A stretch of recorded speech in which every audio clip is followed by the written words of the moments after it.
My 90-year-old mom can still do this. Set, go. Oh, I stayed young. I don't age. The skin of an 80-year-old, I feel, should be considered as beautiful as the skin of a 20-year-old. Just different. I'm good. It's a beautiful Excuse me. It is. How can I help you? Excuse me. Are you in a coma? So apparently, women expire faster than milk. Isn't that how society views us? So very recently, there was this filter, that was trending on TikTok. You know, the one that you would put on your face and it would show you how you would look when you get older. I don't see any difference. I guess I'm too old for this. Whatever, I still slay. I still slay. Ooh, ah. Everyone on TikTok would put this filter on and they would literally be crying and screaming and laughing when they would see how, their faces would look all wrinkly and sagging. And when I saw mine, I literally screamed. And then when you scroll on Instagram, right, you see all these posts on celebrities, right? And on the Explore page, one thing that I've often seen are these like before and after pictures on what a celebrity, mostly women, what they looked like, back when they were younger, maybe in their 20s, and what they look like now, maybe in their 40s or 50s. And one that's shown to me quite often is Jennifer Aniston, for example, right? I don't know why, maybe because I used to be a Friends fan or something. You see how these celebrities have aged, right?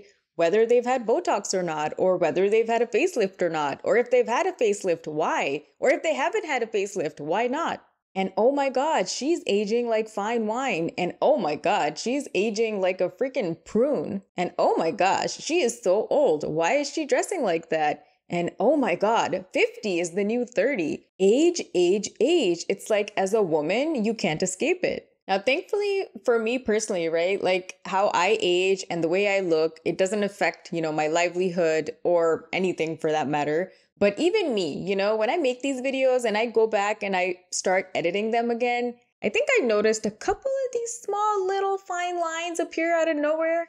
I mean, I probably imagined it, right? Because I'm like staring at my face editing this video for so long. So maybe it's not even there, but maybe it is there. You know what I mean? And so I started thinking about my own expiration date and my relevance or lack thereof as I get older.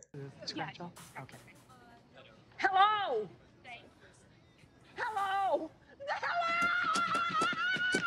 I don't think that we as humans were supposed to look at our own selves and our own reflections in the mirror, in selfies, in pictures, in videos, as much as we do in today's time. And even if we don't, right? Like society's not going to let us forget that we as women, we're aging every single day. Do you not see me?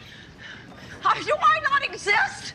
And step by step, we're inching closer and closer, expiring away to the finish line. I'd be lying if I didn't tell you that I am aware that I am less visible, and there are times where I'm a little conflicted about it. I think it's one of those challenges of aging that we don't really talk about. And so in today's video, I'm going to go into why I think women should age disgracefully instead of gracefully, at least as per society.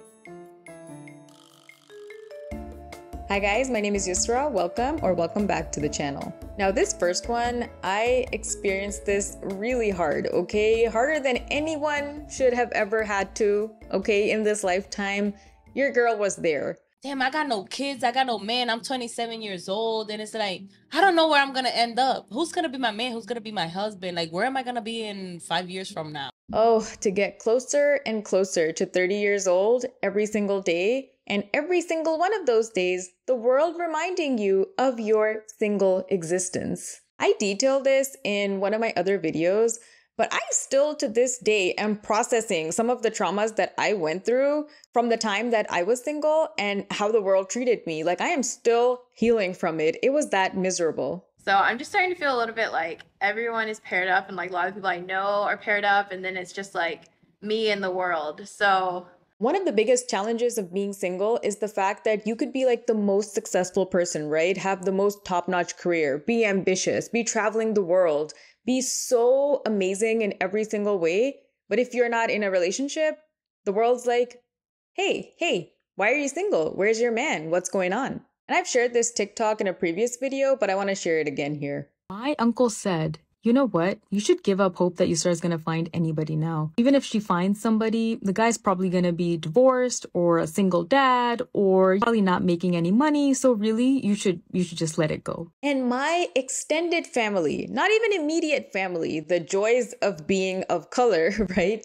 My extended family would consistently be reminding me of the fact that I was single. I mean, Yusra, it's great that you've traveled to so many countries in the world. It's amazing that you have that master's degree and you have such a logical and responsible head on your shoulders. So fantastic. But where's that man though? Why can't you find him? Are your standards that high? Do you think you're special and better than everybody else? Why don't you go for a man that makes a lot less money than you? Open up that narrow mind of yours. You need a man. You need a man. You're 28 years old. Okay. You can still get a man. You still have time. Oh, wait, now you're 29. Oh, gosh, you gotta hurry up. 30's just around the corner. Oh, wait, you're 30 years old now? All right, man, it's almost over for you. You gotta lower those standards because you need a man. One person said to me, hey, you know what? It's okay if you bring over somebody from Pakistan and sponsor them and give him a green card and bring him over here. At least you'll be married. Like, what is my life to you? An episode of 90 Day Fiancé? For all of my accomplishments, society made sure that I felt like a failure. Why? Because every single year I would age and every single year I would still be single. I literally could not tell you what I want in my life.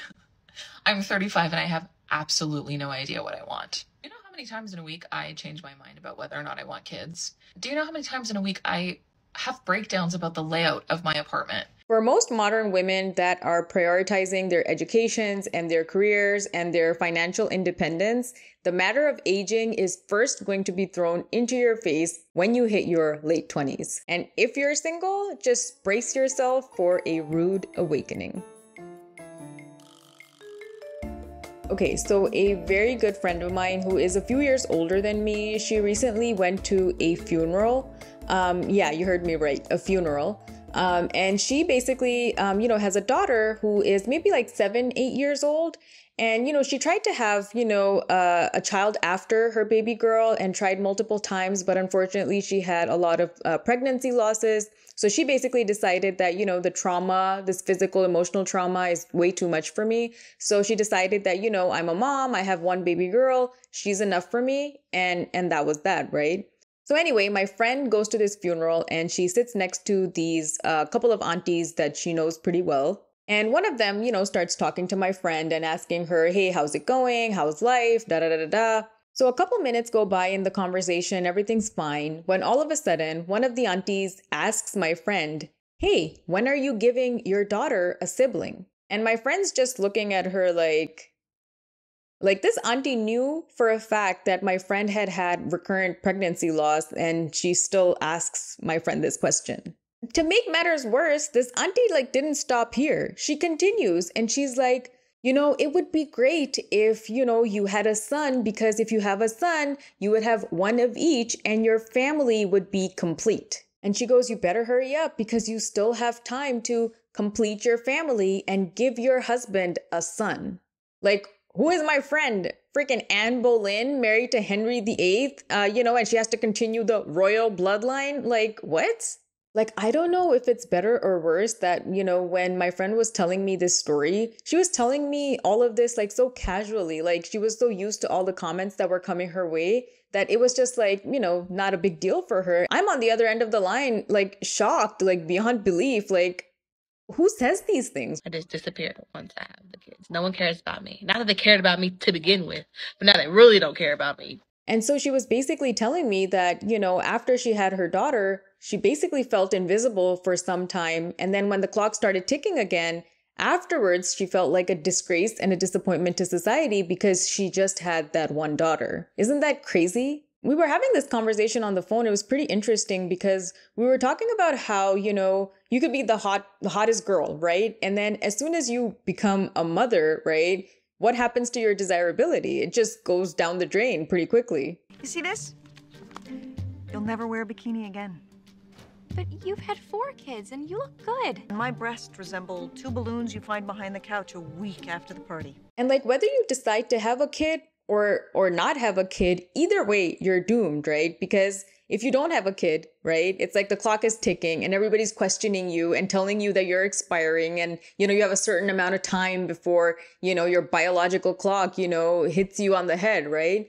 But if you have a child, it's like, okay, what happens to your desirability? And oh, wait, can you have a son if you have a daughter? And oh, wait, is your family complete? And oh, what happens to your individuality, you know? Your children will hit you and steal from your purse. Your husband will begin to buy your birthday presents at the car wash. And crazy enough, like we were having this discussion because I think this is the sort of phase of life where, you know, I will potentially be entering, you know, maybe at some point in the future, you know, me and Mr. Brown Fireball. You know, I told him I was going to call him Mr. Brown Fireball, and he was basically like, why don't you call me Mr. Ball instead? And I was like laughing. I was like, I don't know if I want to call you Mr. Ball, you know, but I don't want to call him Mr. Brown Fireball either. I think I'm just going to call him S because his name, my husband's name, starts with an S. So we'll just call it that.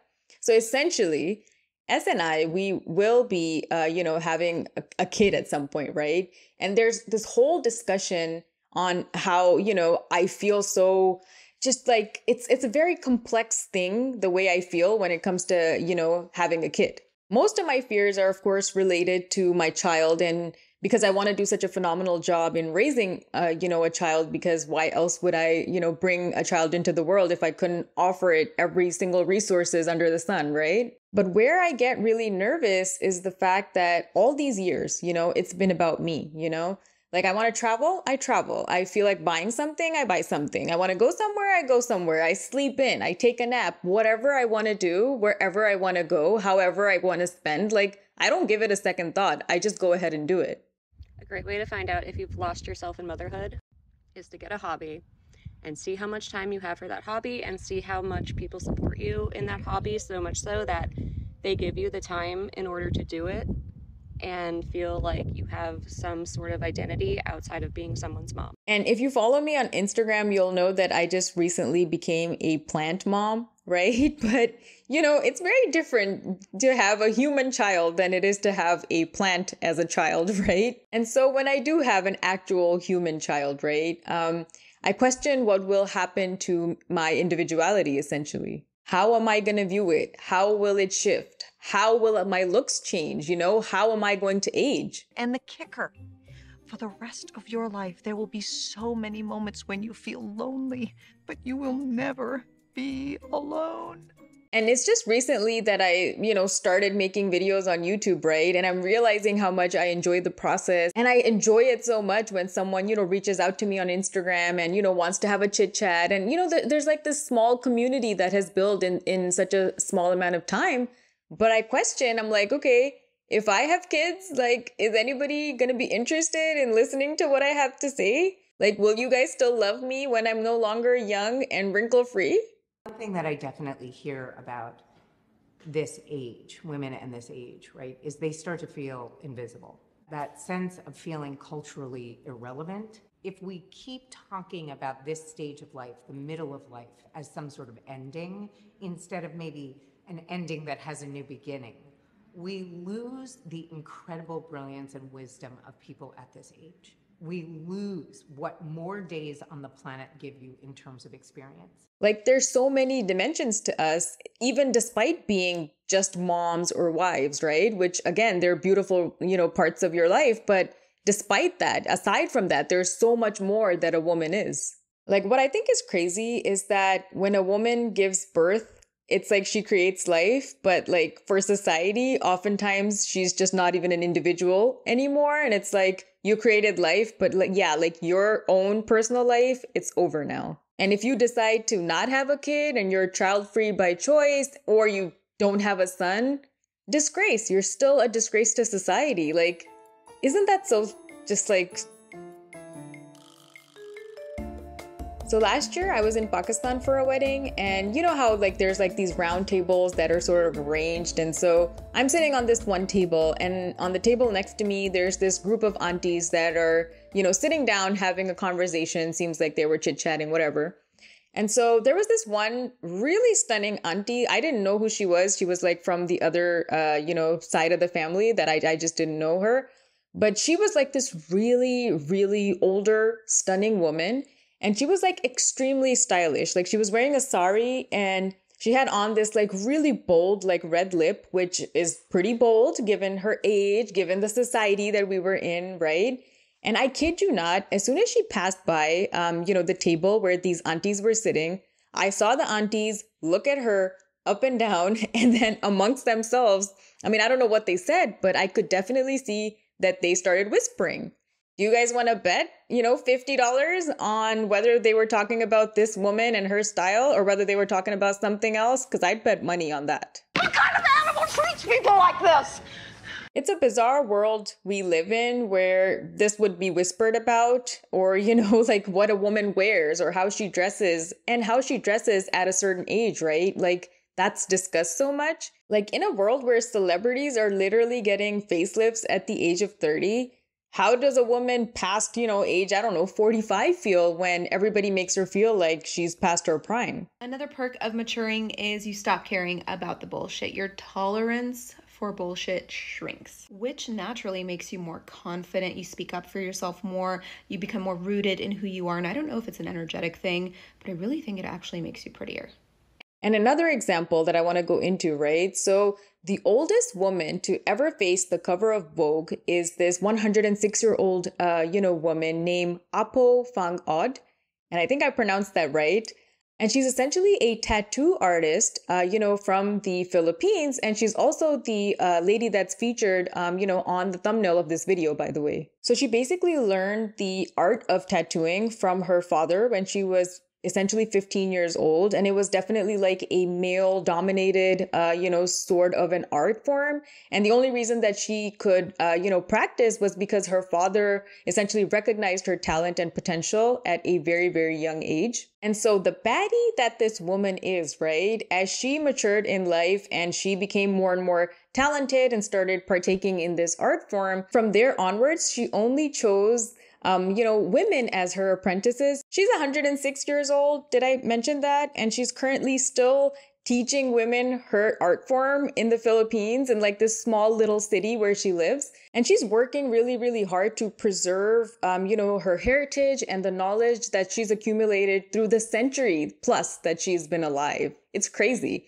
I mean, you guys should read up more about her. She's a really interesting person. And also her personal life has been pretty non-traditional too, because she got married at a really, really young age. And she also got widowed at a really, really young age. And she decided to never remarry and never have children. So she's a fascinating, interesting personality. But my point in sharing her example is the fact that when you look into media, right, whether that's social media or Hollywood or wherever else, where are there women like this? I love aging. I really think it's something we should be. It's a privilege to age. Let's face it. And I'm also about letting the aging come through. Like these women have lived like full lives of health and wealth and sorrow and loss and joy and so much, but you don't see them represented nearly as much as you do like your average, 20 something.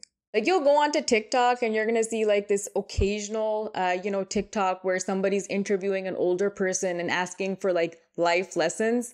But that's essentially about it. I mean, if you really, really think about it, how many older influencers are out there? I mean, me personally, I have not come across too many. You think it's all right to ignore us? Just because she's got gray hair? I mean, can you imagine how much wisdom, we can get from a woman that's 50, 60, 70 years old? Like, I want to hear about the woman that's 55 years old and has lived a very traditional life. And I want to hear how she feels about her life. And I also want to hear from the woman who's 65 years old and lived a rebellious and non-traditional, sort of a life. And I want to hear from everybody in between. Who I don't want to hear from is a 19-year-old something, on TikTok who is telling other girls to be a stay-at-home girlfriend. No offense. And I'm sorry, but I refuse to be irrelevant.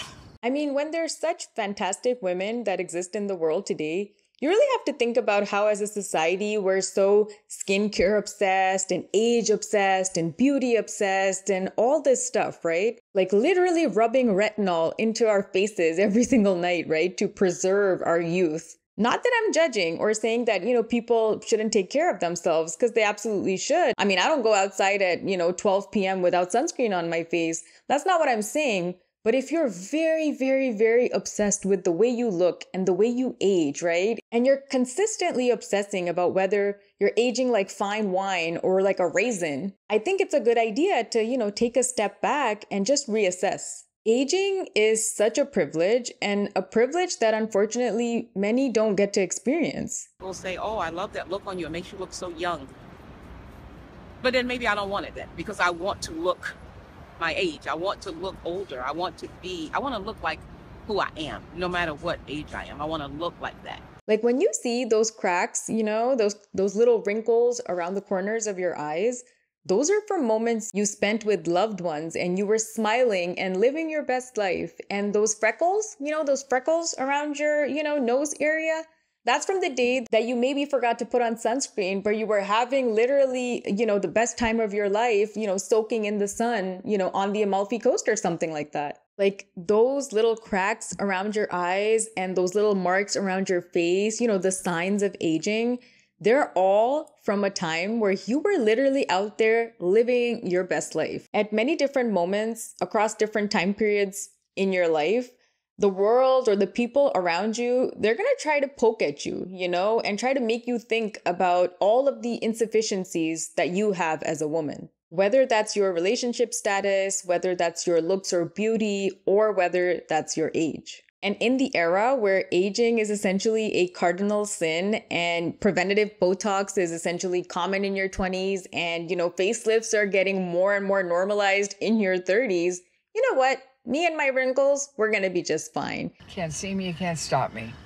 And for any of my ladies out there that have been poked at, and made to feel insufficient, or the fact that they haven't reached certain milestones by a certain age, or the fact that they don't look good for their age, or whatever the situation is, right? Just realize that aging is a massive privilege, and I, for one, look forward to aging disgracefully. All right, you guys, that's all for today. I hope you enjoyed this video. Leave your thoughts in the comment section below, and I will see you in the next one.